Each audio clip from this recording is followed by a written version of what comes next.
This is the browser interface for our Green City application. Now, assuming I'm a citizen who wants to join the community to track unclean areas in the city. First, I check out the trash link, which teaches me more about how I can use my smartwatch to mark locations filled with trash to let authorities know where they have to clean up. Now, I want to get started, and I'm taken to a page where I can sign up. Now, signing up with my email, my username, my password, which is 123, and a location, which is Dubai.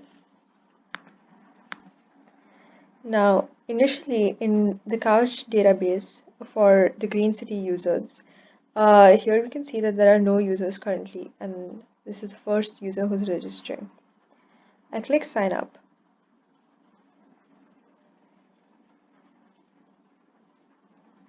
Now I'm taken to a login page, and as you can see, when I refresh the Couch database, I can see that there is one user who's entered, and that's me. And here's my username, password, email, and my location. Now when I enter my username, and suppose I enter a wrong password, which is just random letters, and I click login,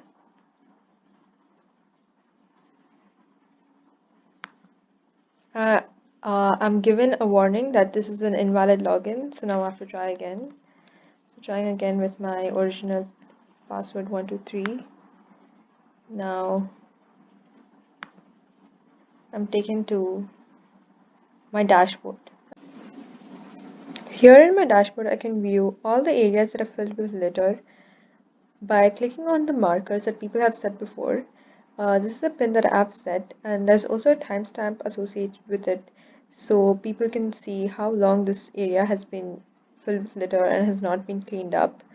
And after the trash collector has picked up and cleaned the place, the marker will be removed.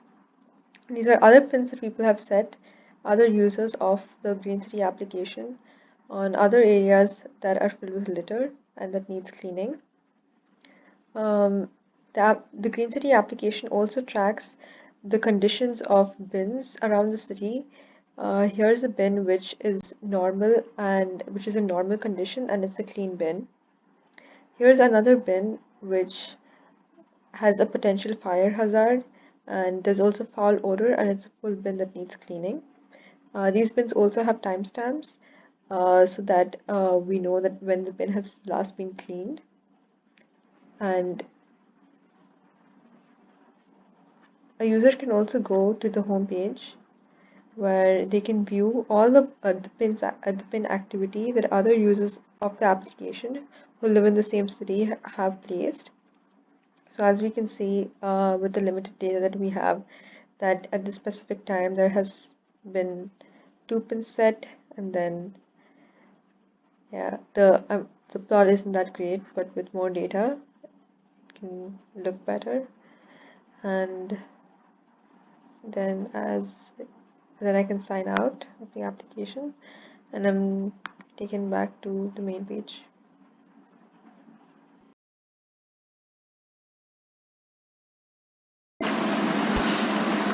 As for the watch, we have a redesigned interface which better follows the Tizen UI guidelines. It's much more visible than before and includes a side scrolling or a horizontal scrolling view rather than previously where it was this vertical scrolling list. So we've also reduced the number of main functions. So we've completely reduced the functions that dealt with pollution management and instead focused on just trash management itself. So for the first one, if we go ahead and select this, it shows a map with all the location pins that users have placed. Before these were just dummy values, but now these are actually being extracted from our database and then shown on the map here itself. If you want to exit, we've also incorporated the back button to exit. If you just press the back button, it goes back to the previous page. Going to the next pin over here, it says place pin. in which the user can place a pin in their location, which signifies that there's a lot of trash around them or a lot of litter around them. Let's go ahead and do that. So initially there was a lot of text on the screen, but we've changed it. So we just ask the user for a confirmation itself without any text whatsoever. They can read that in the README or in the terms of service. We don't care anymore. Let's go ahead and press yes. And what this does is it sends the location of the user, which is extracted from the smartphone to our backend, and that over there it's saved into the database, mm, the database which keeps track of all the areas with a lot of trash. Let's go ahead and press the back button, and there it goes. It goes back to the main page instead of the secondary page in between. That's pretty much it for the smartwatch.